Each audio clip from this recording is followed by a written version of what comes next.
We've got freedom of the press in this country. But in order, I've got the same freedom as Sir Max Aitken. The only thing is, he's a multimillionaire, right, that has a newspaper, right? So he can exercise that freedom of the press that's there and dictate editorials that are in line with his ideological thinking. For me, and for all of these people, it's an abstract freedom. And I think when we talk about freedom, we should get from abstractions to reality. Let me put this point.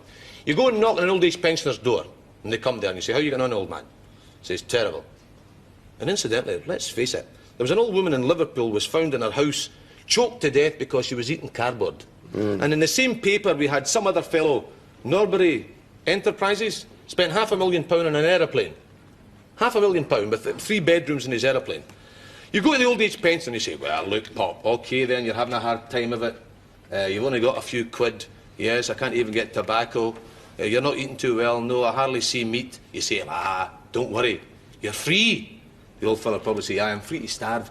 Now, I tell you, let's take Shelley's Mask of Anarchy, where he talks about what is freedom.